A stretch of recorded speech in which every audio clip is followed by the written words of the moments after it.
사도행전 1장 1절로 11절 말씀 봉독하겠습니다. 데오빌로 내가 먼저 쓴 글에는 무릇 예수께서 행하시며 그러시기를 시작하심부터 그 대가신 사도에게 성령으로 명하시고 승천하신 날까지 이를 기록하였노라. 그가 고난받으신 후에 또한 그들에게 확실한 많은 증거로 친히 살아 계심을 나타내사 40일 동안 그들에게 보이시며 하나님 나라의 일을 말씀하시니라. 사도와 함께 모이사 그들에게 분부하여 이르시되 예루살렘을 떠나지 말고 내게서 들은 바 아버지께서 약속하신 것을 기다리라. 요한은 물로 세례를 베풀었으나 너희는 몇 날이 못되어 성령으로 세례를 받으리라 하셨느니라. 그들이 모였을 때에 예수께 여쭈어 이르되 주께서 이스라엘 나라를 회복하심이 이때이나이까 하니 이르시되 때와 시기는 아버지께서 자기의 권한에 두셨으니 너희가 알 바 아니요 오직 성령이 너희에게 임하시면 너희가 권능을 받고 예루살렘과 온 유대와 사마리아와 땅끝까지 이르러 내 증인이 되리라 하시니라. 이 말씀을 마치시고 그들이 보는데 울리어져 가시니 구름이 그를 가리어 보이지 않게 하더라. 올라가실 때에 제자들이 자세히 하늘을 쳐다보고 있는데 흰옷 입은 두 사람이 그들 곁에 서서 이르되 갈릴리 사람들아 어찌하여 서서 하늘을 쳐다보느냐. 너희 가운데 서서 하늘로 올려주신 이 예수는 하늘로 가심을 본 그대로 오시리라 하였느니라. 아멘. 좀 어려운 시기죠. 지금 우리 세계적인 현상들을 보시면 더 어렵고 국가적으로도 이제 그 험한 시기를 잘 이끌어갈 대통령이 또 필요하기도 하고 그런 시기이고 우리 교회는 영적으로 아직 완숙해지지 않아서 하나님이 쓰시기에는 아직 부족한 교회니까 어렵고 좀 어려운 시기입니다. 그래서 2022년 새해가 시작이 되었습니다. 새해 첫 주일이죠. 2021년에 여전히 우리 교회를 눈동자같이 지켜주셨던 하나님께서 21년 마지막 주일에 이제 지난 주일이죠. 그 행하신 역사를 봤을 때 올해에는 하나님의 역사가 더 선명하게 나타날 거다. 하나님의 뜻을 성취해드리는 교회가 되게 하시려고 일하실 거라는 확신을 갖게 됩니다. 2020년도에 새로운 역사를 이루시기 위해서 하나님께서 일하시는 해가 될 것입니다. 그러면 우리에게 하나님께서 2019년, 17년부터 시작된 표가 증인의 삶, 복음을 전하는 삶입니다. 이제 6년째를 맡고 있습니다. 그때 시작할 때부터 하나님은 그때 권능으로 임하신 것을 제 눈으로 확실히 봤습니다. 얼마나 강력하게 임하셨는가를 여러분 하늘의 영광의 구름으로 우리 교회를 중심으로 덮고 있는 걸 봤습니다. 2번 봤습니다. 그리고 그 다음에 한 절방이니까 제가 의심하지는 않지만 또 보여주셨습니다. 강력한 능력으로 교회를 붙들고 계신 걸 봤어요. 그럼 무엇 때문에 하나님이 그것을 허락해 주시고 그렇게 나타내고 계실까? 그런 것을 여러분들이 바르게 이해를 하셔야 됩니다. 그것이 나와 상관없는 일처럼 바라보는 시각은 여러분은 성도가 아닌 거예요. 지금 그렇게 보면 안 되죠. 내 일이 아니고 목사님 일이야. 그렇게 생각하면 아직 한 몸이 안 된 거예요. 피가 안 통하는 거지. 영적인 피가 생명인데 생명이 안 통한 사람이 있으면 안 됩니다. 여기서 이곳에는 다 하나가 돼서 하나님의 역사를 바라보게 되는 신앙을 가지시기 바랍니다. 우리 교회를 하나님께서 하나님께 드림이 되어서 하나님이 사용하시는 교회가 되는 것은 하나님이 처음부터 계획하시던 거예요. 지금까지 우리 교회 성도님들은 이제 아직 이게 지금 하늘을 바라보는 신앙, 땅에서 하늘을 바라보는 신앙이 되고 있습니다. 땅에서 하늘을 바라봐야 도움을 받는 그런,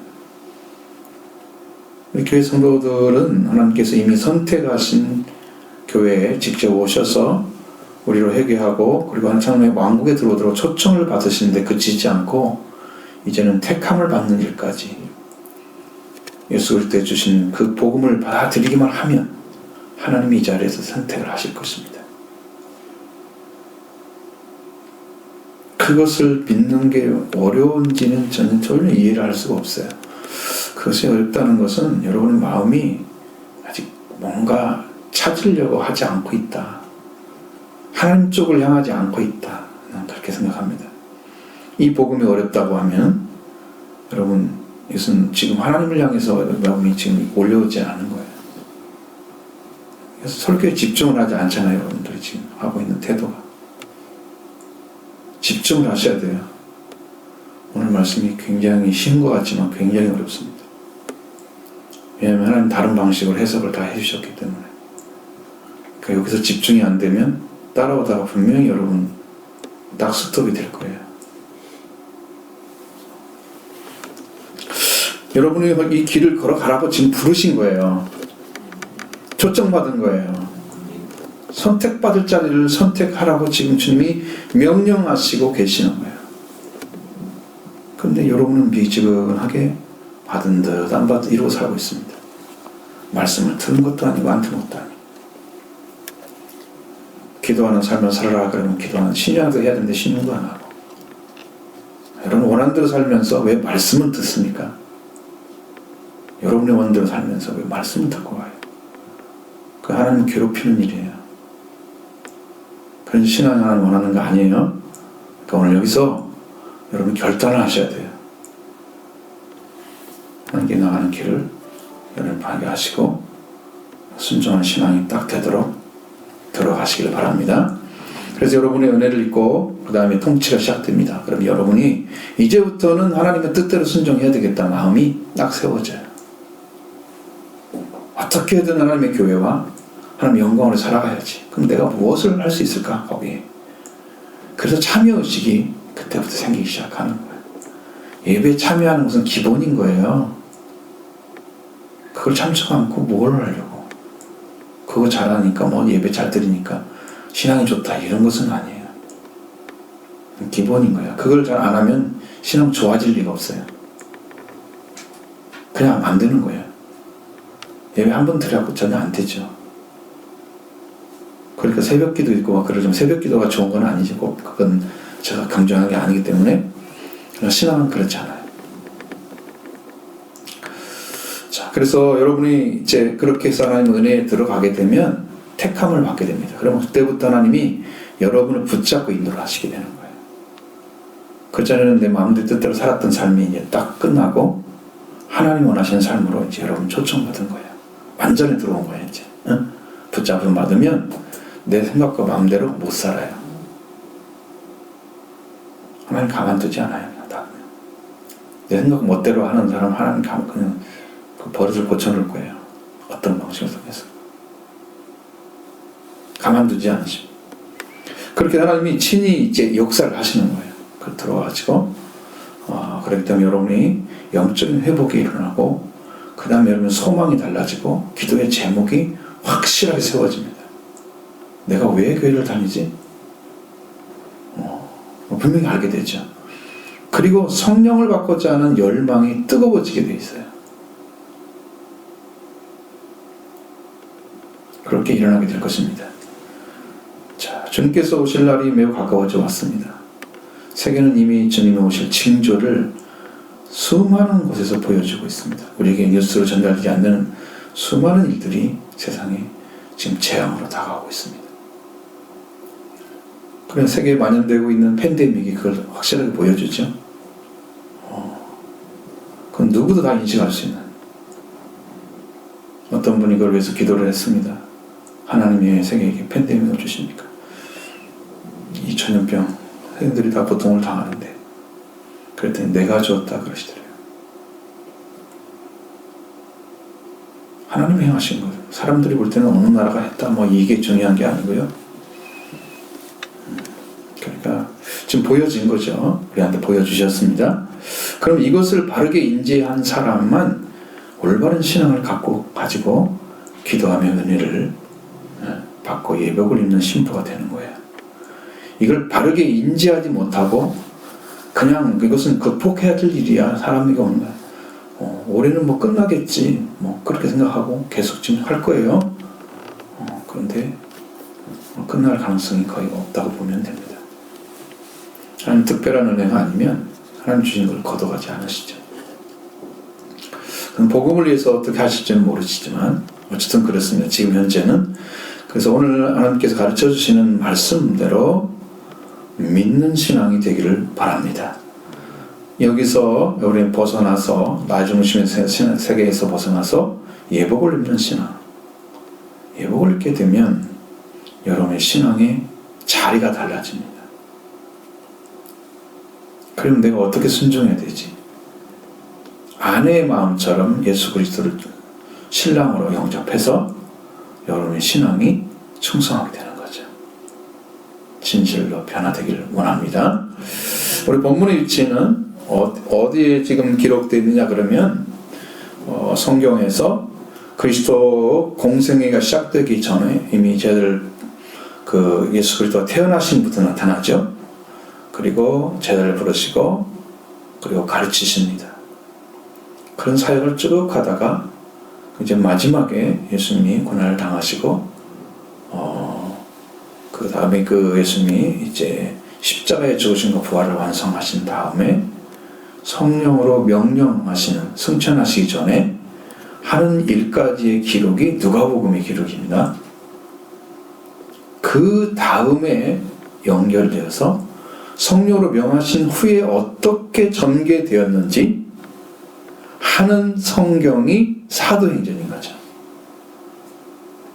그래서 성령으로 명하셔서 그 말씀이 사도들에게 어떻게 이루어지고 그들은 어떠한 역할을 해서 예수님이 명령하신 말씀을 이뤄 나가서 세계의 복음을 전하고 그 다음에 사도행전 28장 31절 이후에 교회가 그 일을 감당하게 되는 성령의 일을 감당하게 되는 그래서 오늘 우리까지 그게 온 거예요. 여기까지 달려온 거죠.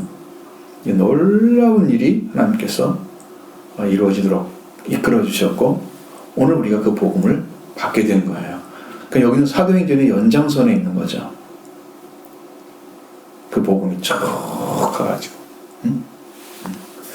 먼저 1절 2절 말씀 보겠습니다. 데오빌로여 내가 먼저 쓴 글에는 물은 예수께서 말씀하시며 가르치시기를 시작하신부터 그가 택하신 사도들에게 성령으로 명하시고 승천하신 날까지의 일을 기록하였노라. 아멘. 누가복음 1장 1절에는 데오빌로 각하라고 불렀죠. 사도행전 1장 1절에는 데오빌로여라고 불렀습니다. 이 칭호 변화가 왜 생겼는가? 아마 직임이 바뀌었을 것입니다. 그가 가지고 있는 직임이. 그런 누가복음의 저작 연도가 주후 60년부터 62년 사이라고 그래요. 근데 사도행전은 언제 기록했을까 하고 알아보니까 주 70년부터 80년 사이에 기록됐다고 많은 신학자들이 얘기합니다.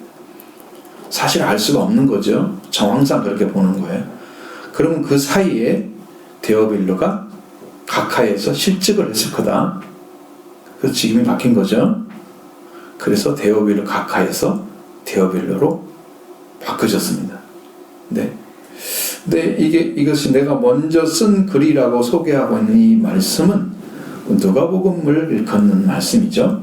누가복음 1장에 우리 중에 이루어진 일에 대해서 붓을 든 사람이 많았다 하는데 이 이루어진 말씀을 전한 거예요. 기록해 놓은 거예요. 사도행전에서 이루어가야 할 말씀인 동시에 이루어진 말씀을 또 전하는 거예요. 그러니까 여기 이루어진 게 뭔가 왜 그게 중요한가? 여러분 이것이 이해가 안 되면 신앙생활 하지 못해요. 사실 신앙이 뭔지를 모르는 거예요. 그러니까 여러분 안에 이 말씀이 이루어진 게 뭐야 도대체? 우리가 믿는 거 그냥 성경에 있는 걸 믿는 것처럼 생각하는 그것이 다 이루어진 걸 말하고 있는 거예요. 기록한 말씀들은 다 이루어진 거예요. 그럼 아직 주님이 안 오셨잖아요. 주님은 이미 성령으로 오셨어요. 그래서 성령을 받은 자들은 예수님과 함께 재림을 해요. 그래서 모르고 올 수가 없는 거예요. 그 사람들은 도둑같이 올 수가 없어요. 주님은 같이 재림하는 사람들인데 모를 수 없죠. 그 나머지들은 다 도둑같이 오겠죠.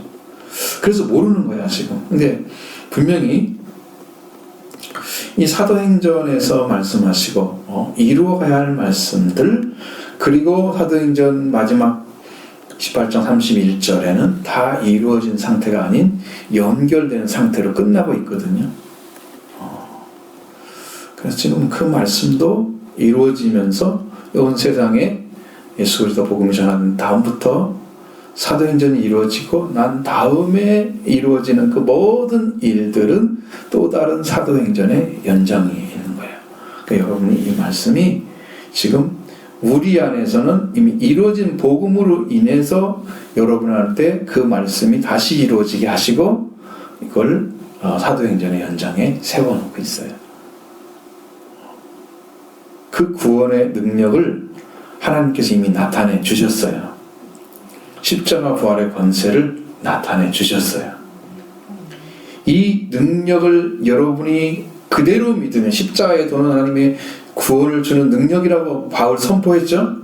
그 말씀을 그대로 믿으면 그대로 이루어집니다. 십자가의 도가 믿는 자는 하나님의 구원을 주는 능력이라고 말씀하신 것처럼 말씀대로 이루어졌어요. 말씀대로 여러분의 이루어질 것입니다. 그러나 여기에 이러한 내용을 말씀하시고 하는 것이 아니고 그리스도께서 사도들을 택하셨고 그 사도들에게 성령으로 명령하시고 승천하신 날까지를 기록해 놓았다. 이 성경이 누가복음이다 하고 말씀하고 있는 거죠. 그러면서 그리스도께서 택하신 사도들에게 성령으로 명하신 뒤에 어떻게 성취되어 나갔는지에 대한 기록이 사도행전 1장부터 시작하는 거예요. 그러면 오늘 이 말씀 듣고 여러분 성도들은 지금 어디에까지 신앙이 달려와야 됩니까? 우리 성도님들 한 분 한 분이 그리스도의 속죄와 부활이 이미 완성됐다고 말씀하셨죠? 그 말씀이 여러분 안에 이루어져 와야 됩니다. 그 말씀을 이미 허락해 주신 거예요, 여러분한테. 그러니까 이걸 믿음으로 받는 것은 여러분이 해야 될 일이에요. 근데 이것이 믿음으로 받아지지가 않아, 지금도. 왜? 안 믿고 있는 건지 믿고 있는지 모르겠어요, 내가 여러분들을 보면. 그냥 믿는다고 고백하면 주님이 그 마음에 소원을 두게 하시는데, 나도 이 은혜를 받아야겠다 하고 마음에 이 결정을 하게 되는 거죠. 그리고 찾게 돼요. 근데 그것을 받아들일 때 그냥 희미하게 적당하게 그냥 듣는 말씀, 지나가는 이야기로 들어버리는 거예요. 그래서 찾는 일을 하지 않아. 그냥 그 말씀이 그런 거야. 그렇게 가는 거구나. 또 들어보니까 그렇게 가는 거구나. 그렇게 계속 썰물 밀물 왔다 갔다 하는 거예요. 지금 갯벌과 짐벌이 되고 있는 거예요. 그렇게 되고 있다고 생각하고 그대로 또 지나가고, 다음에 또 들어와서 물 들어와서 벗을 때인 것처럼 또 들어보니까 그 말씀이 그렇게 되는 거구나. 그 짐벌 갯벌은 소생하지 못하죠. 소송이 안 된다고 그래서요. 회복이 안 된다는 뜻입니다, 오늘 여러분이. 그러면 여러분들이 그렇게 가버리면 이게 여기서 하나님 일을 해야 될 이 일을 감당해주는 성도가 안 된단 말이에요. 그럼 여러분 깨어나시기 바랍니다. 정신을 차리셔야 됩니다. 술 마시지 말아야 됩니다. 세상 술을 말하는 거예요. 세상에 속한 것들로 여러분의 심령이 젖어 있어서 그리스도의 말씀이 안 들어가고 세상 것들이 여러분의 중심을 가로막고 있는 거죠. 술 취해 있습니다, 지금. 그러니까 말씀으로 안 들어오고 심령이 깨어있지 못해서 말씀이 들어와서 들어올 구멍이 없는 거예요. 자기가 이미 다 필터링 하고 있어요. 자기 심령에 이미 부자가 되어 있어서 이걸 들어올 수가 없어요. 가난한 심령만 집에 들어오는 거예요. 회개하시면, 이게 내가 부자라는 걸 인식하면, 내가 주 앞에 내가 내려놓지 않고 내 말씀 순종하지 않는 삶이 이것 때문에 그랬구나 알게 되면 그냥 회개하게 될 것입니다. 그럼 여러분이 들어올 수가 있어요. 길이 열려집니다. 회개만이 길입니다. 회개만이 문을 여는 키입니다. 빨리 하셔야 돼요. 술 취해 있는지 보십시오. 세상에 취해가지고 신앙은 적당하게 이렇게 조금 한 자리 남겨놓고 나머지는 다 세상으로 가서 채워져 있는지, 이게 술 취한 거예요. 그것이 정신 안 차린 거예요. 근신하게 깨어 기도하라고 말씀하시고 그 자리 찾으시기 바랍니다. 이렇게 돼야 돼요. 자, 그러니까 우리의 절대적 은혜를 받고 살아가야 됩니다. 오늘 본문은 하나님은 구원을 받고 성령 받은 자가 성령의 권능으로 복음을 전파하는 사도, 하나님의 동역자를 찾기 위해서, 오늘 우리 하나님의 동역자를 찾기 위해서 거룩한 삶을 돕는 자가 많이 태어나기를 원하셔서 이 말씀을 주시는 거예요. 당신은 누구한테 줬어요? 사도들에게 줬어요. 오늘 여러분에게 주시죠? 그럼 여러분은 동역자 되기 위해서 태어나셔야 됩니다. 여러분들 모두 저를 통해서 행하시길 원하시는 마지막 사역에 필요한 동역자를 세우기를 원하십니다. 뿌리 깊은 나무가 되어서 흔들리지 않고 세워지는 견고한 사역에 세워져서 사역에 동참하는 성도가 되기를 원하십니다. 그리고 부활되신 다음에 사도에게 나타나셨죠? 그들에게 확실한 증거가 필요했기 때문입니다. 3절 말씀 보십니다. 그가 고난받은 후에 또한 그들에게 확실한 많은 증거로 살아계심을 나타내사 40일 동안 그들에게 보이시며 하나님 나라의 일을 말씀하시니라. 아멘. 그가 고난을 받으신 것은 예수님께서 죽음을 경험하신 거죠. 그래서 예수라는 이름으로 사람을 태어나신 예수님이 죄가 없음에도 불구하고 사형수가 되셔서 우리를 대신해서 죽으시는 거예요. 그 죽으실 때 예수님이 하신 일이 뭔지 아세요? 회개하셨대요. 누구를 대신해서? 세계 인류, 앞으로 태어날 모든 사람을 대신해서 예수님이 회개를 하셨다고 그래요. 그러니까 그때부터 시작해서 이 땅에 태어날 모든 사람을 위해서 예수님이 회개하신 것이 십자가예요. 그리고 보혈로 씻어 주셔서 속죄가 이루어지게 하시는 그 피를 흘리신 거예요. 저와 여러분을 위해서 하셨습니다. 그게 고난 받으신 거예요. 그 고난을 통해서 우리를 우리 대신에 죽으심으로 우리 죄를 덮으시는 고난. 우리 죄를 다시는 아무도 보지 못하게 그것을 들추어서 여러분 정죄하지 못하게 그 죄를 완전하게 씻어주시는 고난. 보혈이 흘리셨죠. 그래서 이것을 성경은 고난이라고 합니다. 네, 예수님께서 3일의 죽음의 경험은 죽음을 알지 못한 주님께는 엄청난 고통이었다고 성경에 기록하고 있습니다. 내 마음이 매우 고민하여 죽게 되었으니, 이게 예수님이 십자가를 지기 전에 저희들에게 했던 말씀이에요. 이렇게 합니다. 내 감정과 정서가 극도로 괴로움을 당하고 있다. 원어로 보니까 이렇게 되어 있어요. 예수님이 그 마음의 고통이 상상을 초월하는 고통을 가지신 거예요. 죽음을 달갑게 받으신 건 아니에요. 그러니까 그 말이 진짜 기도죠. 이 잔을 내게서 옮기시옵소서. 그러나 내 원대로 마시고 아버지 원대로 하옵소서. 이게 진짜 기도인 거예요. 죽음을 달갑게 받아가지고 당연히 죽을 거야 이렇게 가신 게 아니에요. 그 성경을 보면 그렇습니다. 그 죽음을 당하시고 그걸 성경은 딱 하나로 뭉뚱거려서 고난이라는 단어로 사용하고 있습니다. 고난을 당하신 후에 그들에게 확실한 많은 증거로 친히 살아계심을 나타내셔서 40일 동안 그들에게 보이셨고 하나님의 왕국의 일을 말씀해 주셨다고 기록하고 있습니다. 자, 3일 동안 죽음에 있으셨죠. 그리고 나서 살아계심을 나타냈다는 것은 그리스도께서 부활되셨다는 거죠. 죽으신 분이 와가지고 어떻게 갑자기 그러시겠어요? 부활되셨죠? 성령의 부활됨을 증언하는 말씀도 아주 많고 또 그것이 확실히 이루어져서 지금 우리 말씀하고 있는 거예요. 이제는 죽음에서 살아나셔서 파송해야 될 사도들을 만나시고 계신 것을 말씀하고 있습니다. 자, 그러므로 부활되심으로 살아계신 거예요. 지금 고난받은 후에 살아계셔서 계심을 나타내셨으니 그가 죽음을 계시고 부활되심을 나타내 보이신 말씀입니다. 그 증거가 바로 40일 동안 그들, 즉 사도들에게 보이셨다. 그리고 40일 동안 부활되신 예수 그리스도께서 사도들에게 보이신 만큼 정확하게 부활되신 그리스도를 알 수 있는 방법은 없습니다. 이것보다 정확한 건 없죠. 그들은 예수님이 살아계심을 나타내는 부활되신 확신을 넘어서서 부활 자체를 알게 된 거예요. 그들은 부활되신 예수님을 의심할 수가 없었습니다.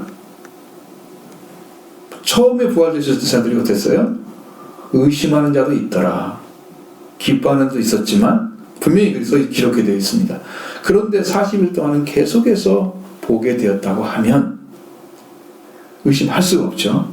처음에는 좀 이상하게 느꼈겠죠. 그럴 수도 있을 거예요. 어떻게 부활이 이루어질까? 사람이 다시 살 수 있을까? 그런 의심하는 사람이 있겠죠. 그런데 계속 보여지고 예수님 그 모습을 봤을 때 그들은 부활을 의심할 수 없고 부활을 완전하게 알게 된 거죠. 그래서 부활을 증거하는 증인이 되게 하시는 거예요. 그리고 보여줘요. 그럼 여러분도 예수님을 계속 만나서 40일 동안 만나셔서 그 부활의 주님이 여러분의 주님이 되셔서 여러분 심령 안에 자라게 되면 이게 성령 받는 길을 걷는 거예요.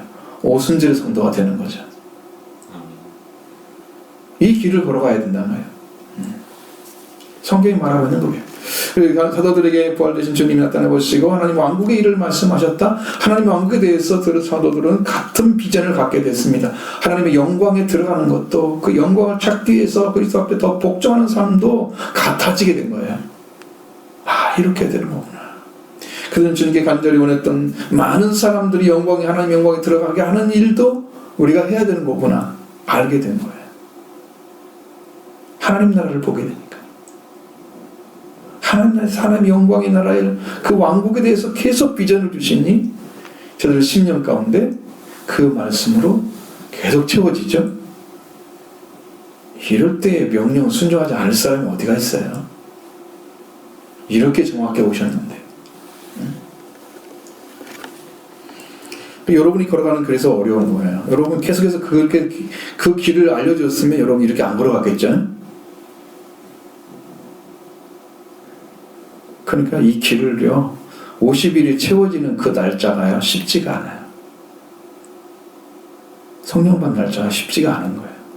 50일 날이 되매 오순절이 되매 그랬잖아요. 그 날짜를 채우기가 어려운 거예요. 그리스도를 계속 만나고 이 부활된 삶을 계속 주님을 만나면서 이 성장해 가야 되는데 에너지가 아직 없는 거죠. 주의 말씀이 은혜가 부족한 거예요. 그래서 못 가는 거예요. 이 하나님 왕국에 대해서 말씀을 들은 사도는 이런 분명한 비전을 가지고 가는 거죠. 예수 그리스도의 말씀을 듣고 나서 그들은 비전이 같아지는 거예요. 그래서 무엇을 해야 될까를 정확하게 하게 된 거예요. 성령이 오심이 이제 완전해지는 거죠. 그렇게 되면 복음 전하는 건 이들이 해야 될 일인 것은 너무 명확해져서 사도들은 보냄 받은 자가 딱 되는 겁니다.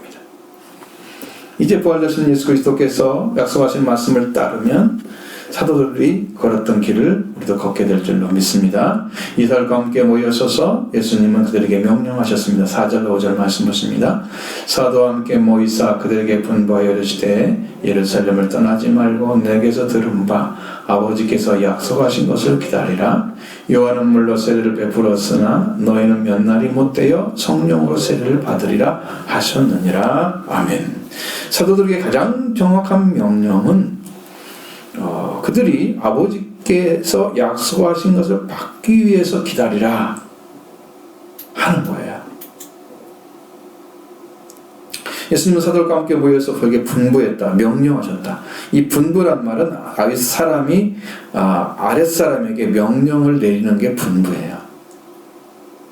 명령은 뭐냐면 명령도 거의 같은 의미예요. 그러니까 윗사람이나 상위 조직이 아랫사람이나 하위 조직에게 무엇을 하게 하는 거예요. 이게 분부란 말이 틀린 말이 아니에요. 근데 우리 이제 오늘을 다 보면 분부란 말은 안 써 있고 다 명령이라고 써 있습니다. 자, 여기에 오늘 함께 모이셔서 그들에게 명령을 내리셨다라는 거예요. 사도들에게 명령하신 말씀이 내용이 무엇입니까? 너희는 몇 날이 못되어 성령으로 세례를 받으리라 라는 것입니다. 요한은 물로 세례를 베풀었죠? 그러나 요한은 물 줬던 세례는 저들에게 이미 다 끝났습니다. 그것을 받는 게 목적이 아니에요. 요한은 회개학교에서 물로 세례를 베풀었습니다. 이 씻는 세례는 이제 말씀으로 씻게 되는 거예요. 처음 들어온 사람들에게 그래서 말씀이 물이다 라고 얘기하는 거예요. 자, 예수 그리스도의 속죄와 부활의 세례를 이미 받았습니다. 왜냐하면 부활되신 주님이 찾아오셔서 이미 그들에게 다 이루어진 거예요. 만났기 때문에. 여러분도 만나면 이루어집니다. 속죄와 부활은요, 주님 만나면 다 이루어지십니다. 그게 둘이 따로따로 떨어지는 게 아니에요. 속죄가 이루어져야 여러분이 살아나기 때문에 속죄가 먼저인 것처럼 보이는 거지. 속죄와 부활은 동시에 일어납니다. 이렇게 이루어지게 하시는 거죠. 그래서 예수 그리스도의 세례가 바로 십자가에서 이루어졌죠. 그래서 예수님이 죽음에 들어가셨다 부활되신 그 세례가 끝이 났습니다. 그럼 예수 그리스도 세례가 끝났습니다. 이 부활되신 주님을 만났으니 사도는 이미 속죄와 부활이 다 이루어진 거죠. 마지막 남은 세례는 뭡니까? 성령 세례만 남은 거예요.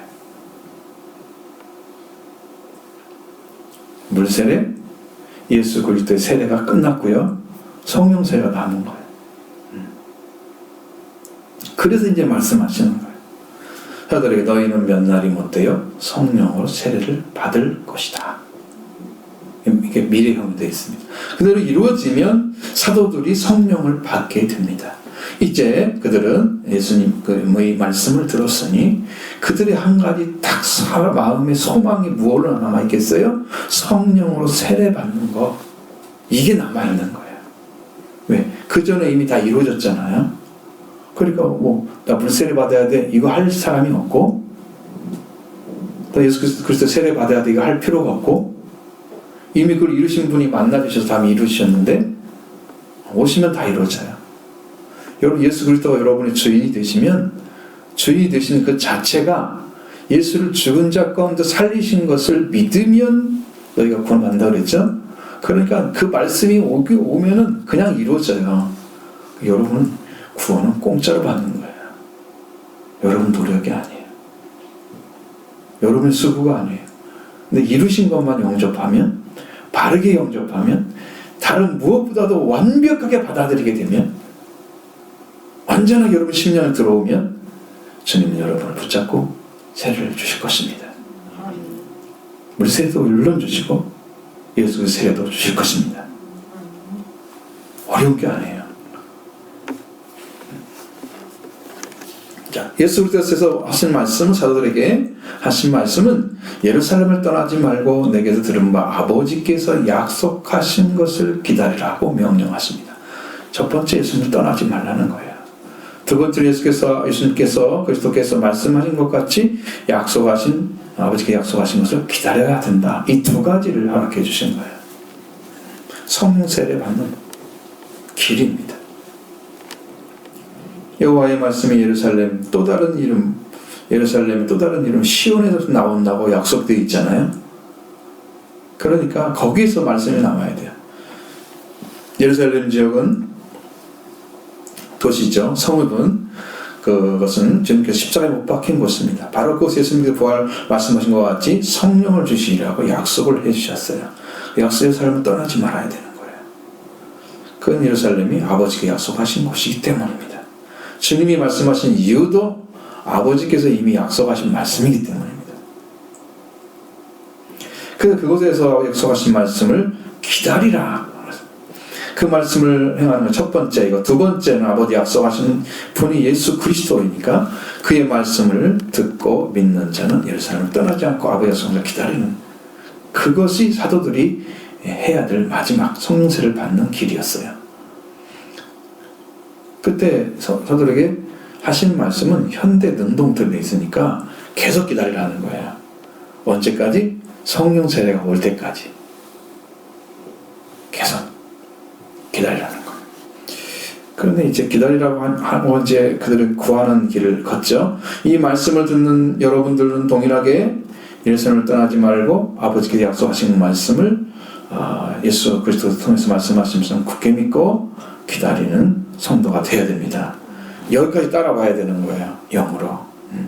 그리고 이제 이 예루살렘을 가리키는 또 다른 지명, 시온에서부터 여호와의 말씀이 나온다는 말씀이 이제 이루어지게 될 것입니다. 그러니까 이곳이 예루살렘인 거예요.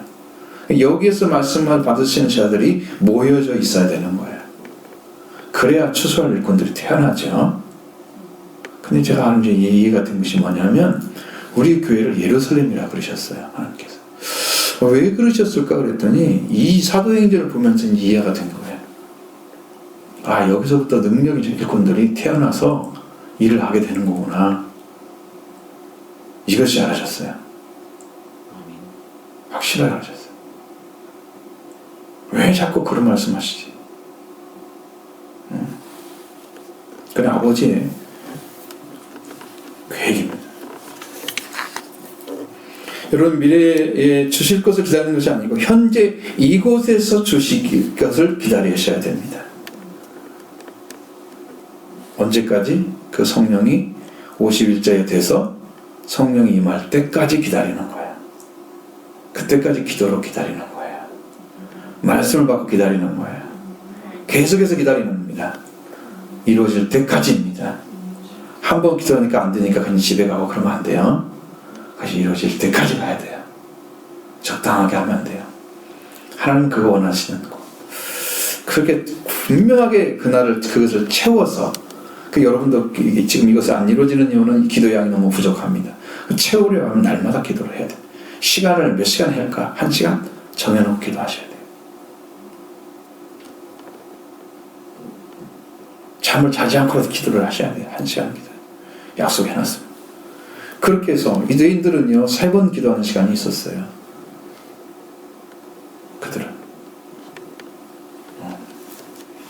또 베드로와 요한도 기도 시간에 올라갔잖아요. 성전에, 비문에. 그래서 정해져 있던 거예요. 여러분도 기도 생활이 그렇게 되어 있어야 돼요. 근데 기도 시간만큼 채워지면, 여러분도 그 50일 날에 채워지면 성령 받게 될 것입니다. 그리고 사도들이 같이 이제 주님께서 하셔야 할 것을 할 것이 있는 것처럼 질문을 합니다. 주님께서 이제부터 해야 되죠? 라는 질문의 내용이죠. 자, 6절로 8절의 말씀을 보십니다. 그들이 모였을 때에 예수께 여쭈어 이르되 주께서 이스라엘 나라를 회복하심이 이때이나이까 하니, 이르시되 때는 시대와 시기는 아버지께서 자기의 고난이 두셨으니 너희가 알 바 아니요 오직 성령이 너희에게 임하시면 너희가 권능을 받고 예루살렘과 온 유대와 사마리아와 땅끝까지 이르러 내 증인이 되리라 하시니라. 아멘. 그들이 모이고 그에게 여쭈어 말했습니다. 이렇게 써 있습니다. 사도라는 말 쓰지도 않고 예수님이라는 말씀도 써 있잖아요. 근데 우리는 잘 이해를 못하니까, 영어는 다 이해가 되는데 우리말은 좀 그렇게 어색한가 보죠. 주님께서 예루살렘 이스라엘 왕국을 회복하심이 이때인지 아닌지 이렇게만 써 있어요. 오늘은 그 말씀하라는 거야. 그렇게 이때인지 아닌지 말씀하세요. 이렇게 써 있습니다. 그러니까 이스라엘 왕국의 회복을 기대했다는 것은, 그 당시에는 이스라엘 민족이면, 이스라엘 백성이면 다 가지는 거예요. 예수님께서 예루살렘을 떠나지 말라고 하신 것은 마치 예루살렘이 예수님께서 다스리는 회복의 나라가 돼서 그 나라의 왕으로 등극하실 것처럼 생각할 수도 있습니다. 예루살렘 떠나지 말라고 한 것은 잘못한 해석한 거죠. 이렇게 한 것은 이스라엘 회복은 주님께서 정치적인 메시아로 이 로마를 평정하고 이스라엘 왕국을 회복한다는 생각으로 가득 차 있는 거예요.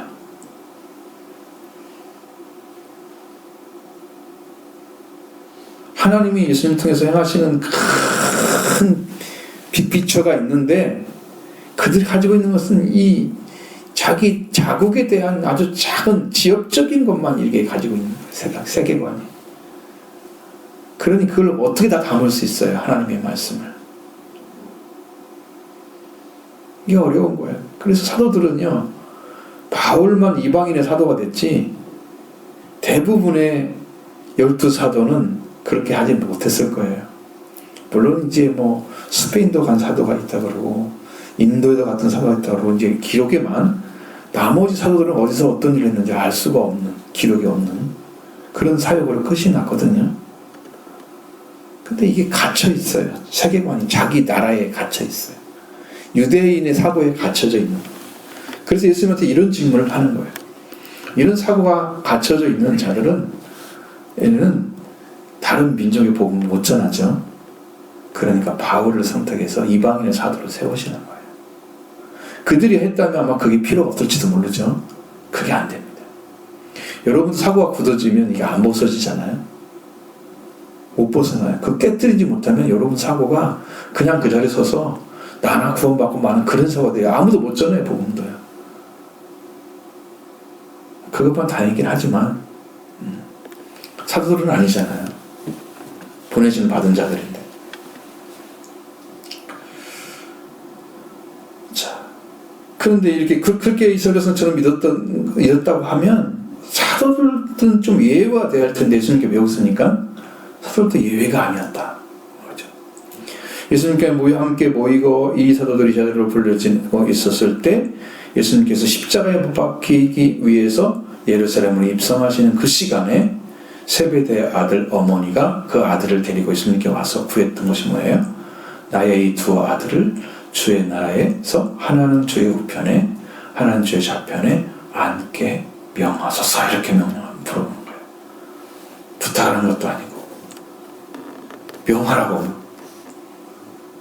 소위 협박하는 것처럼 자기가 구할 것이 아닌데. 마태복음 20장 21절에 이하에 보면 주의 나라라고 부르는 곳 사도행전 1장에서는 이들이 이스라엘의 회복을 이야기하고 있습니다. 그럼 예루살렘이 딱 가면 주님이 통치하시는 나라가 세워질 거라고 믿은 거예요. 이제 왕으로 등극하실 거야? 그러면 예수님이 하나는 우편에 하나는 좌편에 내 아들 좀 앉게 달라고 높은 자리 좀 세워달라고 예수님께 부탁하고 온 거잖아요. 이스라엘의 회복이 그렇게 중요했어요. 그들은 주님 다스리는 나라. 자, 그래서 이 분명한 것은 이스라엘 나라, 이스라엘 왕국 회복은 예수 그리스도께서 이 세상에서 행하시는 것이 아니었습니다. 이것을 이루시는 것에 대해서 어떠한 방법도 없었고 말씀하지 않았습니다. 만약 예수님께서 이스라엘 나라의 왕국을 세우셔서 그 나라를 회복시키는 일을 하시게 된다고 하면 예수님은 승천도 하지 말으셔야 되고 이제 예수님은 지상에 계속 계셔야 되죠. 부활되신 몸으로 있을 수가 있는 일이에요. 그들은 그렇게 묻고 있습니다. 하나님은 예수를 세상에 남겨두실 건다고 하면 하나님의 계획은 완전히 달라져야 되죠. 예수님 그 가로 오신 게 아닌데 내 나라는 땅에 속한 것이 아니다 계속 말씀하셨잖아요. 그럼에도 사고가 하나도 안 바뀌는 거예요. 주님 말씀을 들어도 계속 이스라엘 나라를 회복해야 돼 이거야. 땅에 있는 마음 가지고 하나님이 가진 그 생각을 깨달을 리가 없죠. 그런 그 사고가 변하지 않고 계속 얘기하는 거예요. 예수님이 부활해서 마지막 명령하시는 그 시간에도 그 얘기를 하고 있어요. 분명히 말씀드린 것은 하나님께서 세상에 주시는 아버지의 나라 왕국은요 이마에 오시는 거예요. 네. 하늘로부터 오시는 거예요. 예수님 지상에 계시면서 이스라엘을 회복하는 것이 아니었습니다. 저기도문에도 아버지의 나라, 아버지의 왕국이 오게 하시며 그랬죠? 이마에 오는 거예요. 위에부터 오는 거예요. 이 땅에서 만드는 게 아니에요. 그러니까 예수님은 그 일을 하러 오신 게 아니에요. 이스라엘 회복은 하나님 이 세상에서 주님께서 이루시는 분이라는 확신을 가지고 있는 자들이기 때문에 마태복음 20장에서 주님의 나라, 주님의 왕국에 하나는 죄의 의편을 잡아들라고 하는 세베대의 아들을 말했던 세베대의 어머니와 같은 생각, 그들이 가지고 있는 의식, 신앙, 그것입니다. 그러니까 얼마나 얕은 세계가 있는지 아시겠죠? 여러분은 이것을 이제 객관적으로 보니까 아 그런가 보다 이렇게 생각하지 그 나라 사람들은 그게 아니에요. 여러분 유대인이 아니기 때문에 그렇게 생각하는 거죠. 나도 그 자리에 있으면 그렇게 될지 모르죠. 그들은 지상에서 예루살렘에서 주님의 나라의 회복이 이루어질 줄로 이스라엘 왕국이 회복될 걸로 생각을 하고 있었던 거예요. 그렇기 때문에 하나님의 왕국이 이루어지는 것은 임하여 오시는 것이라는 사실을 알지 못하고 있었습니다. 이스라엘 왕국 회복이 이 세상에서 이루어질 것이라고 믿고 있는 그들이 지금 당장에 이루어질 거라고 생각을 했습니다. 당장 예수님 부활 다 이기셨고 이미 다 죽음도 이기셨는데 끝이 나셨는데 그들은 이걸 가지고 있으면 더 완전하게 생각했죠. 자, 여러분 이 생각을 보시면 여러분도 놀라우게 들려질 거예요. 지금 여러분 이게 따라오시는지 안 들어는 잘 모르겠어요. 따라오고 계십니까? 지금 여기서 못 들으면 이제 펑크 납니다. 여기서 탁 걸리든가 아니면 탁 들어든가 둘 중에 하나. 여러분 19장에 보면 여리고의 삭개오의 회개가 나타납니다. 그리고 그걸 아브라함의 자손이라고 했습니다. 명령 아브라함의 씨다고 말씀하고 소개하고 있습니다. 자, 그 말씀을 제자들이 듣고 나서 반응이 너무 놀랍습니다.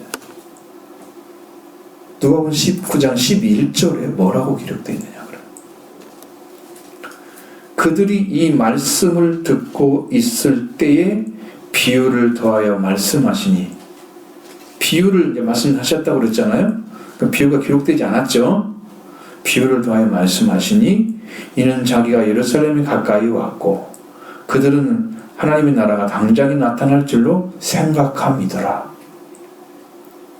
뭐라고 하신 거예요? 하나님 나라가 당장 나타날 줄 알았다는 거야.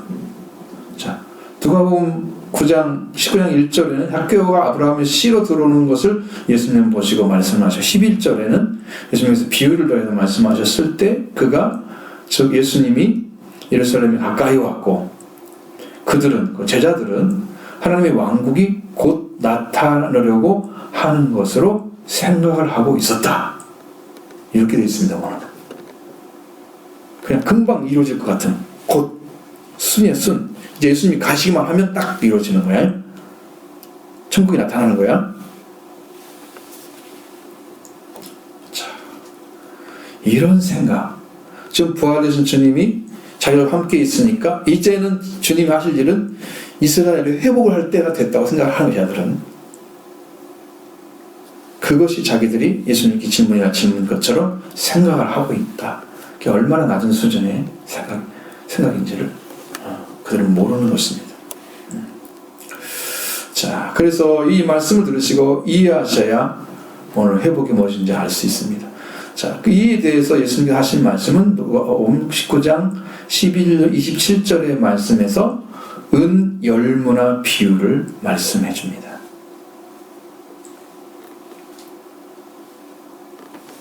당장 나타난 게 아니죠. 열무나를 통해서 뭘 보여주냐? 누가복음 19장 26절로 27절의 말씀에 주인이 이르되 내가 너희에게 말하노니 무릇 있는 자는 받겠고 없는 자는 있는 것도 빼앗기리라. 그리고 내가 왕됨을 원하지 않았던 저 원수를 이리 끌고 와서 내 앞에서 죽이라. 이렇게 해서 결론이 나옵니다. 근데 여기에서 예수님이 왕되지 않았던 자들을 처형하는 명령하는 그때가 이스라엘을 회복하는 때일까요? 주님의 나라는 지상에 직접 나타나지 않습니다. 이스라엘 회복은 영적인 회복이고 회복이 이루어져도 그 왕국의 회복은 이루어지지 않을 것입니다. 쉽게 말하면 예수님이 직접 와서 다스리는 일은 없다는 거예요. 이스라엘도 온 세상의 한 나라처럼 취급하실 거예요. 그리고 마지막 때에 돌이키게 하실 거예요. 그것만 남아있는 거예요. 아직 그건 안 이루어졌죠. 왜? 주님 아직 안 오셨으니까 지상에. 이 이스라엘 회복은 너희가 알 바 아니다. 예수님은 사도들의 질문을 일축하시고 때와 기한은 어디에 뒀다고 그랬어요? 아버지 권한에 두셨다고 했습니다. 그러니까 우리가 저희들이 생각하고 할 일이 아니야. 그것은. 자, 그러면 그 다음에 할 일이 뭔가? 이 말씀을 통해서 하나님 뭘 가르쳐 주려고 하시는가? 자, 그 다음에 할 일은 주인께서 종들에게 문화를 나눠주는 방법이 있습니다. 그때 은 10문화예요. 그것은요 엄청나게 많은 양입니다. 이것은 이 문화라는 단어는 엄청나게 많은 양이에요. 여러분이 설명을 다 드리면 너무 복잡하니 제가 이건 여기서 여러분에게 비유를 설명하려고 한 게 아니잖아요. 말씀하려고. 자, 누가복음 19장 12절에 어떻게 기록되어 있는가 그러면 어떤 귀인이 왕위를 받아가지고 오려고 먼 나라로 갈 때에 이렇게 되어 있습니다. 시작이. 그러면 이 귀인이 왕위를 받아서 가다 오려고 먼 나라로 갈 때에 종열을 부르셔서 은화 10문화를 나누어주며 한 문화씩이겠죠. 장사하라고 떠났습니다. 그 백성이 귀인을 미워하여 사자를 보내서 뒤로 보내서 우리는 이 사람이 왕됨을 원하지 않습니다. 라고 그분에 대해서 아주 나쁘게, 아주 악하게 행동했던 자들이 있었습니다. 그리고 이제 그 10문화를 나눠져서 한 문화씩 나눠졌는데 한 문화를 가지고 10문화를 남겼으니까 그에게는 너는 10골 권세를 차지하라. 이렇게 명령하죠. 5문화, 한 문화를 5문화를 남긴 종에게는 너는 5골의 권세를 차지하라고 명령합니다. 한 문화를 가지고 온 자에게 왕은 이 온 자를 심판하고 그 한 문화를 빼앗아 10문화를 가진 자에게 줘라. 그리고 왕됨을 원치 아니었던 저 원수는 끌어다가 내 앞에서 죽이라고 명령하시죠. 이 왕위를 가지고 오셔서 다스리는 주님. 주님은 언제 왕위를 가지고 오십니까? 재림하셔야 가지고 오십니다. 그러니까 지금 이스라엘 나라가 당장 나타난다는 생각은 하면 안 되는 거예요. 그럼 나머지는 어떻게 해야 돼요? 지금 이 말씀을 통해서 나누어주는 문화가 있죠? 은 10문화, 은이라고 그랬잖아요. 무게가 많이 나가요. 그러니까 금과 같은 것은 아니지만 이것을 가지고 장사를 해야 돼요. 이게 하나님의 은혜고 성령을 밝히는 거죠. 당장 나타난 게 아니야.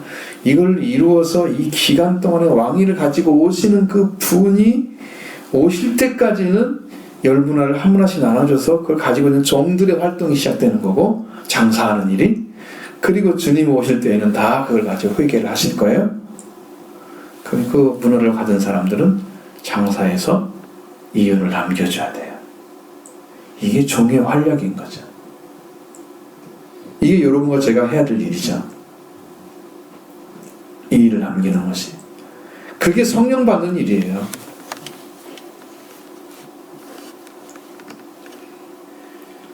이게 예수님이 이스라엘에 돌아오기 전까지는 이스라엘 회복은 이루어지지 않을 것입니다.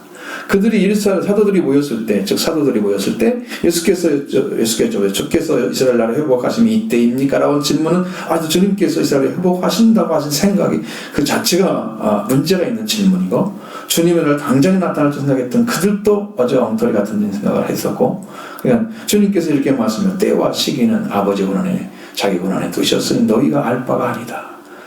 그러나 성령이 너에게 오시면 너희가 권능을 받고 예루살렘과 온 유대와 사마리아 땅까지 이르러 내 증인이 될 것이다. 그럼 여러분 성령을 받은 다음에 뭘 해야 돼요? 증인의 삶을 사셔야 돼요. 문화를 나누는데 한 문화만 가지고 오면 안 돼요. 이건 심판받아요. 빼앗겨요. 있는 것조차도. 주님 주신 은혜도 빼앗겨요. 기본적인 것도 빼앗아 버려요. 증인은 예수님이 어떤 분이며 어떤 일을 이루셨으며 왜 구원자인 데서 설명하는 것을 말하는 게 아닙니다.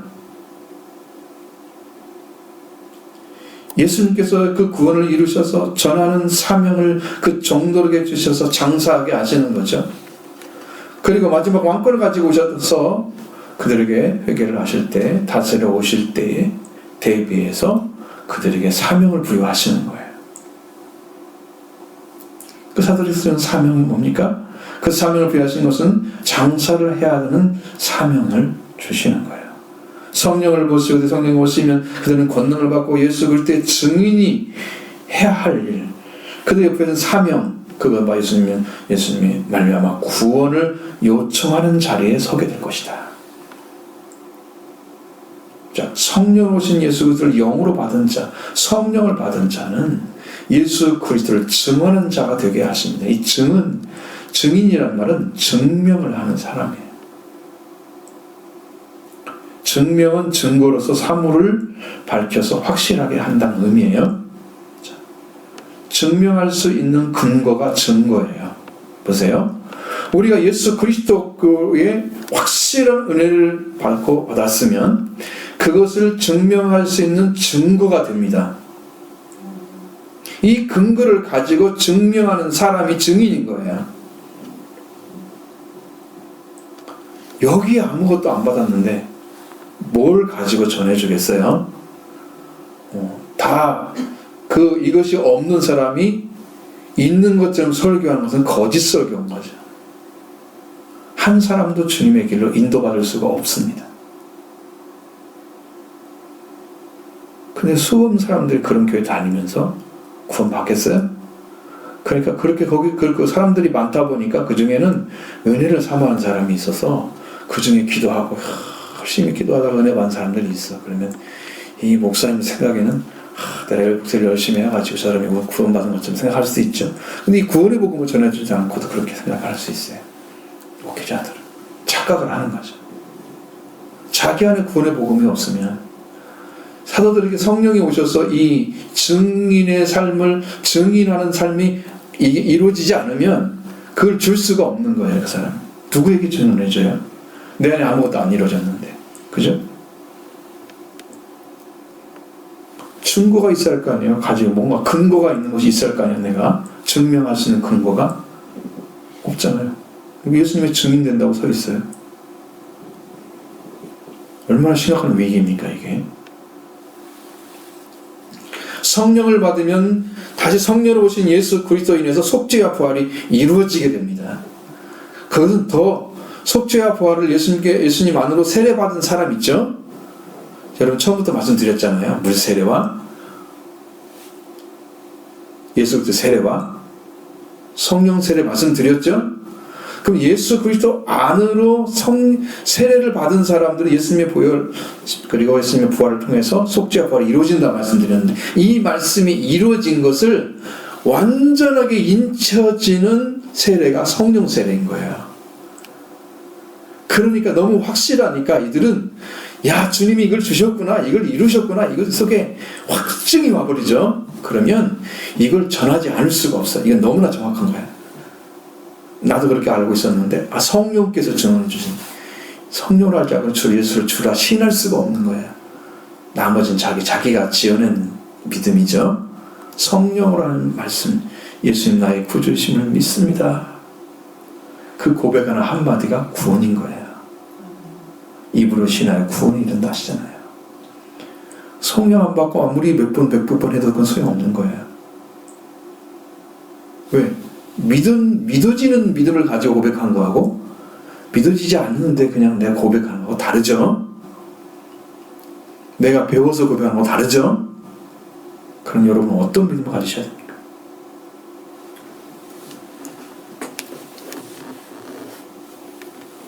무엇을 전하느냐? 그럼 성령 받은 사람들이 성령 받은 사람 예수의 증인이 된다잖아요. 예수 그리스도가 속죄와 부활을 이루셨고 그 다음에 완전히 죽음을 이긴 자가 이제 내 안에 오셔서 여기에서 속죄와 부활을 이루시는 거예요. 주님이 오셔서. 이게 뭐예요? 예수 그리스도 안으로 들어간 세례예요. 로마서 6장에 나와 있죠. 갈라디아서 나온가 어디 내가 무슨 어릴 때 분명히 나왔어요. 갈라디아서도.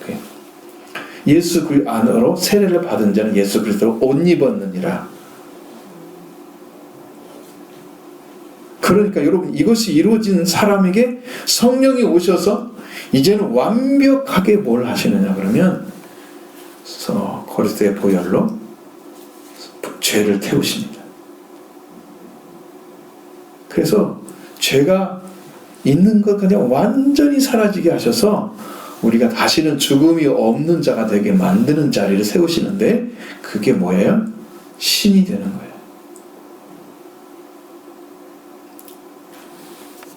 이렇게 큰 구원이 완전하게 이루어진 사람 입에서 예수 그리스도가 나오는 거죠. 여러분, 그게 보통 일이 아닌데, 여러분 이걸 얻기를 원하시죠? 성령 받기를 원하십니까? 당연히 원해야 됩니다. 왜? 여기서 속죄와 부활이 이루어지고 여러분의 기도 삶이 쭉 이루어지면 오순절 날에 딱 때 성령 받잖아요. 그때 완벽하게 되는 거예요. 지금 그 길을 걸어가는 신앙을 회복하는 게 여러분 속죄인 거예요. 이것만 딱 이루어졌다 하면 여러분 다 할 수 있어요. 주님이 다 이루십니다. 주님이 원하시는 대로 이 교회를 사용할 수 있어요. 이미 다 준비가 돼 있어요. 우리를 눈동같이 지키고 계십니다. 우리 교회를 살려주기 위해서. 우리 교회를 옛날에 제가 말씀드렸었죠. 빛의 돔으로 좀 덮어주시라고. 기억하시죠? 집사님 잘 아실 거예요. 제가 기도원 가서도 많이 얘기했고 그래서. 근데 사실 덮고 계시는 거예요. 근데 여러분 그거 모르시죠? 그래도 믿으셔야 됩니다. 주님이 행하시려고 좀 준비하고 계시는 거예요. 그렇게 이루시고 계시는 거예요. 자, 그러니까 이 증인의 삶은 예수님이 내 안에 이루어진 것을 전하는 거예요. 이루어진 복음을 증거하는 거예요. 예수님이 나를 이렇게 살려주셨어. 너희도 이렇게 구원받아. 죄사함을 받으라. 예수 그리스도의 이름으로 죄사함을 받으라. 외치는 거예요. 부활하신 주님이 여러분의 소망이다. 이게 복음이에요. 너도 구원받을 수 있어. 주님 나에게 주셨잖아. 너도 할 수 있어. 당신도 받으세요. 이게 증인의 삶인 거예요. 지금 우리는 성령을 받은 자에게 주시는 은혜가 무엇인가를 알아야 됩니다. 제가 말씀드린 것처럼 회개를 통해 들어가시고 그래서 속죄와 부활의 세례, 바로 그 은혜를 예수 그리스도의 세례를 받으시고 그 다음에 성령을 받아 분명하게 말씀 길에 걸어가는 거예요. 이렇게 은혜로 안에 들어와 주셔서 그리스도께서 이루어 놓으신 것을 증언하도록 성령께서 말씀을 주시면 그때는 성령의 이제 이 입에서 나오는 말이 성령이 되는 거예요. 내 말이 아니에요. 그러니까 내가 가지고 있는 내 육체 때문에 한계가 있는 나의 감정이나 나의 생각이나 나의 편견이나 오만, 거만한 것들이 다 사라지고 오직 예수 그리스도 한 분만 증거가 될 때 여러분은 다 구원의 길로 걸어가게 됩니다. 그러니까 복음 전하는 자는 날마다 자기 쳐서 복종시키고 죽어야만 되는 거예요. 자기 감정이 나타나면 안 되는 거예요. 자기가 기분 나쁘다고 기분 나쁜 것을 갖다가 다 얘기하면 안 되는 거예요. 나는 죽어야 되는 거예요. 오직 주님만 나타나셔야 돼요. 이 증인의 삶이 그냥 삶이 아니야. 이렇게 주님과 함께 걸어가시면 여러분 안에 이루어지실 것이고 여러분이 그 삶으로 들어가게 될 줄로 믿습니다. 그래서 내 안에 오셔서 이루어놓으신 이 증언하는 것을 이루어놓으신 것을 증언하는 바로 예수님을 증언하는 삶. 이게 예수님이 말하는 내 증인이 되리라. 그는 우리에게 성령을 주시려고 하는 목적이 분명해졌습니다. 이제 이 복음으로 예루살렘과 온 유대와 사마리아 땅끝까지 예수님의 증인이 되어야 된다고 말씀하셨습니다. 이제 사랑하는 성도 여러분, 우리가 주시는 하나님의 말씀을 믿음으로 받으시고 일러한 복음 가운데 들어오셔서 살아가는데 온 힘을 기울이시기 바랍니다. 이 복음이 우리의 의식 속에 의식을 만들어야 됩니다. 이 복음이 여러분의 삶의 목적이 되어야 됩니다. 직장에서 어떤 일을 하고 살아갈지라도 이 목적을 잃지 않아야 됩니다. 우리의 신앙을 가진 것을 이 복음이 우리 안에 이루어지고 우리의 증인이 되기 위해서 우리가 그 신앙을 가지는 것입니다. 다른 목적은요, 그 외에 부수적인 거예요. 예수님 오신 것에 대해서. 그럼 사랑하는 성도 여러분은 이 말씀으로 충만하게 채워지는 복된 성도가 되시기를 원합니다. 하나님께서 우리를 받으시고 우리를 동역자로 된 교회로 삼으시고 큰일 행하시는데 동참하는 여러분 되기를 바랍니다. 이 복음에는 확장성이 있습니다. 예루살렘 복음을 이루신 곳이잖아요. 그리스도께서 십자가 못 박혀서 부활되시고 숨어있는 자를 만나신 곳, 이 이상의 복음이 예루살렘 되시면 복음이 전파될 것도 기록되어 있다고 말씀하신 그곳이죠. 그리고 예루살렘은 유대를 감싸고 있는 곳이잖아요. 둘러싸고 있는. 하나님께서 예루살렘에 오셔서 그들에게 이루시는 일을 가장 먼저 듣고 살아나갈 수 있는 그런 땅이 유대 땅이죠. 그것이 복음이 전해지는 거예요. 그리고 사마리아 혼혈족이 되었습니다. 이스라엘 민족이 아수르와 그래도 그래서 이제 혈통을 잃어버렸지만 복음이 전해서 회복을 이뤄가시는 그 역사를 행하시는 점점 넓어지죠. 이것이 곧 예수 성령을 받고 복음을 전해서 이러한 예수 그때 복음을 성취된 곳에서 있어야 할 일입니다. 땅 끝은 복음이 시작된 곳으로 다시 복음이 돌아오는 거예요. 온 세상에 복음이 전파되어 그대야 끝이 오리라.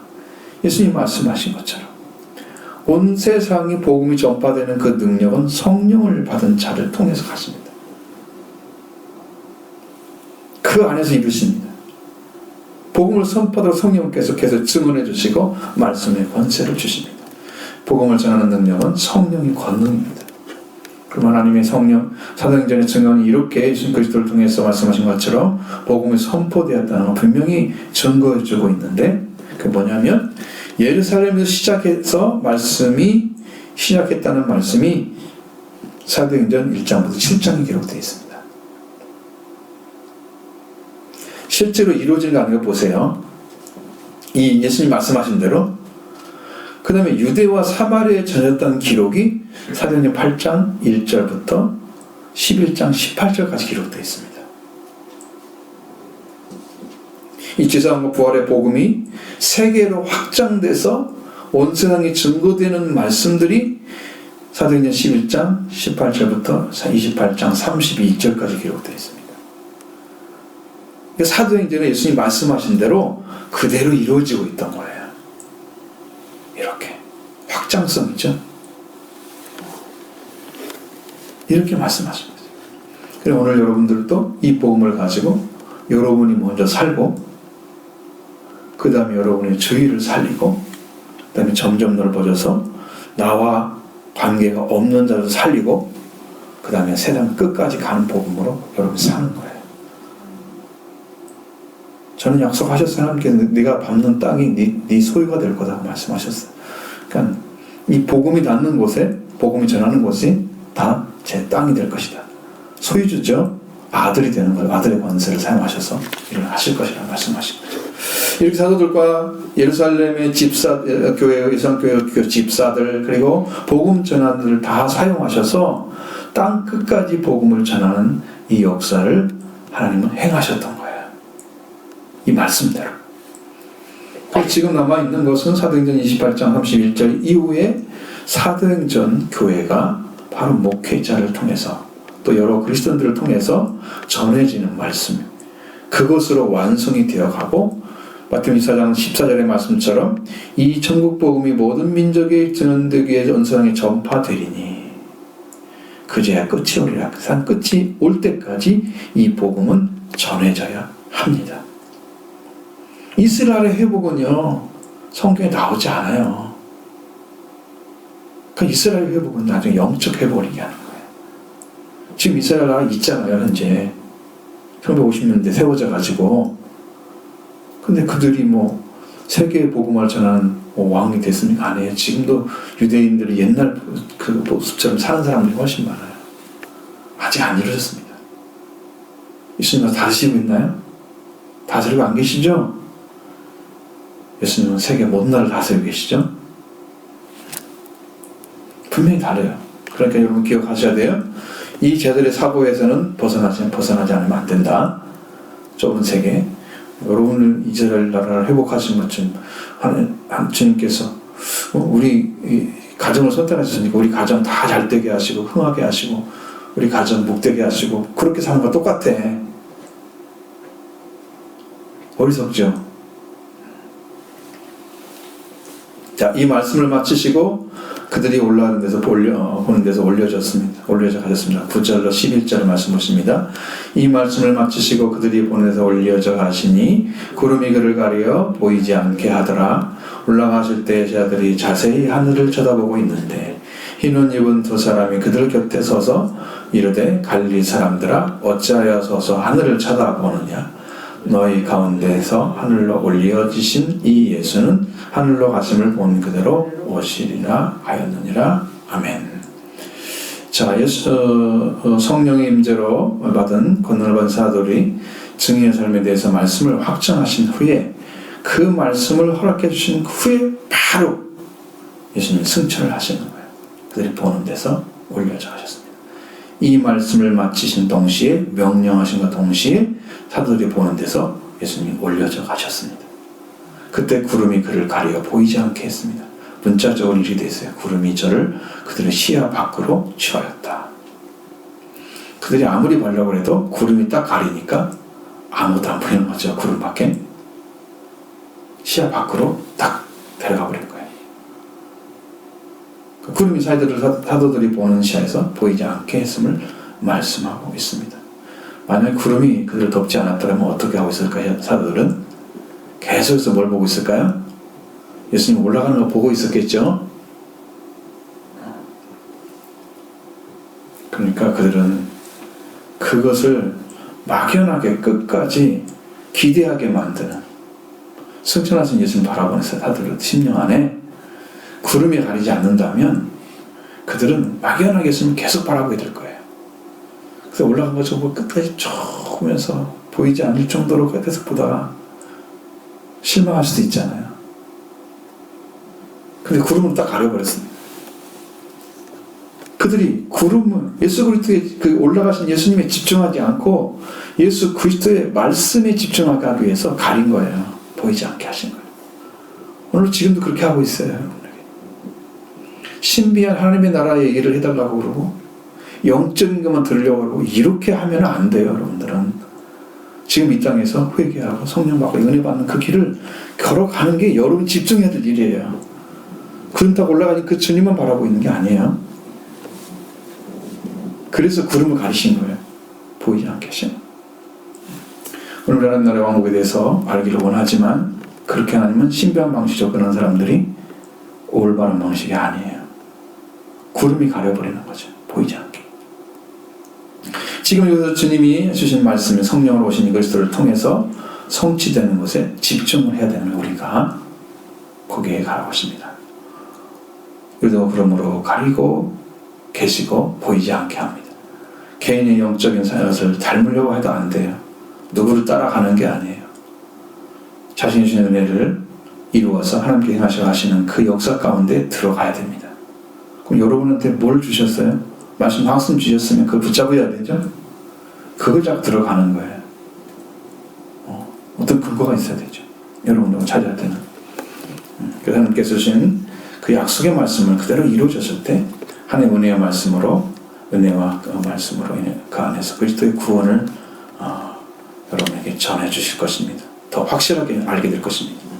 그 이루어진 말씀이 근거가 돼서 모든 일을 사탄을 이기고 저 외에는 나를 쳐서 복종시켜서 하나님의 능력 가운데 살게 하실 것입니다. 그러니까 여러분들이 거기에 집중하면 안 되는 거예요. 이제는 오실 주님을 기다려야 돼요. 성경에는 구름을 타고 오시라 그랬잖아요. 그러니까 그 구름을 타고 가셨던 주님, 구름이 가려졌는데 그대는 구름을 타고 오셨고 그것도 보이지 않게 오신다는 의미예요. 보이지 못하게 딱 오셨을 때만 알게 되는 거예요. 그 전에는 모르게 된다는 거예요. 타고 오신다는, 보이지 않게 하시는 거예요. 자, 그래서 예수님께 올라가시는 것을 사도들이 자세히 살펴보고 있었습니다. 쳐다보고 있었습니다. 그때 두 천년이 본 두 사람이 그들 곁에 섰죠. 갈릴리 사람들아 어찌하여 하늘을 쳐다보고 있느냐 묻습니다. 하늘 너희 가운데로 하늘을 올리신 그 예수는 하늘로 가심을 본 그대로 오실 것이다. 이게 재림의 약속이에요. 자, 구름을 가렸으니까 구름을 가려서 다시 오신다는 거죠. 그래서 성경은 구름을 타고 오시리라 이렇게 표현된 거예요. 구름이 가져서 오기 때문에 마치 구름을 탄 것처럼 보일 수도 있죠. 그렇게 말씀드렸어요. 자, 그렇게 되어 있습니다. 예수님은 하늘로 올라가신 분 그대로 오신다고 했습니다. 변하지 않는다는 거예요. 우리에게 약속하신 그 말씀은 변하지 않고 그대로 실행하실 거다. 그것이 바로 본 그대로 하늘로 가신 말씀을 본 그대로 그냥 약속하신 거예요. 히브리서 13장 8절의 말씀이 이렇게 기록된 말씀에 예수 그리스도는 어제나 오늘이나 영원토록 동일하시니라. 이 말씀이 이렇게 되어 있습니다. 예수 그리스도는 어제나 오늘, 과거와 현재, 그리고 영원토록 그는 그다. 동일하시단 말이 그는 그다라는 뜻입니다. 여러분 이게 많이 성경이 오역이 되어가지고 저 이것이 무슨 말인가 좀 어려웠거든요. 근데 이제는 딱 펼치니까 알 수 있어요. 그는 변하지 않는 분이다 그거예요. 동일하단 말도 이해가 되긴 하죠. 그는 변하지 않는 분이에요. 올라가신 그대로 계시다가 그대로 오실 거예요. 변하지 않습니다. 그래 여러분과 저에게 약속한 말씀도 변하지 않을 것입니다. 그대로 오실 것입니다. 우리가 근데 예수님이 말씀하신 이제 이게 마지막 비밀입니다. 요한복음 8장 24절의 말씀처럼 내가 너희에게 말하기를 너희가 내 은책 가운데 주려 하였노라. 너희가 만일 내가 그인 줄 알지 못하면 너희 죄 가운데 죽으리라. 하나님이 약속하시고 본인이 약속하신 그 말씀을 가지고 오신 그분인 줄 알지 못하면 죄 가운데 멸망을 당합니다. 그분이 그분인 거예요. 오실 그분인 거예요. 가신 그대로 올라가신 그분이 바로 그분인 거예요. 그러니까 어떠한 이 땅의 재림 예수는 있을 수가 없는 거예요. 거짓 그리스도 있을 수가 없는 거예요. 적 그리스도가 있을 수가 없는 거예요. 그런데 사탄은 그런 것을 나타나고 있습니다. 여러분 잘 주의해서 보시고 올바른 믿음 가운데 들어가기를 바랍니다. 이게 성경이 증언하는 말씀이에요. 생생하게 우리에게 성령을 받으라고. 성령을 받을 이유가 뭐예요? 내가 속죄와 부활이 이루어졌는데 이것을 확실하게 인쳐주셔서 다른 말 하지 않아. 주님이 이루신 복음을 증언하는 사람들. 성령을 받아야 할 가장 중요한 이유가 바로 그거예요. 그리고 내 안에 오셔서 우리를 완전하게 죄를 태워버리고 여러분을 새롭게 성령 충만한 자로 세워 주실 것입니다. 이렇게 완전하게 이루기를 원합니다. 여러분의 속죄와 부활이 이루어지는 것에 초점을 맞추시고 충분한 기도를 드리고 하나님께 은혜를 사모해서 그 은혜 가운데 다 들어가시고 하나님 우리 가운데 올해는 그걸 다 이루셔서 하나님이 준비한 그 교회로 세워지기를 원합니다.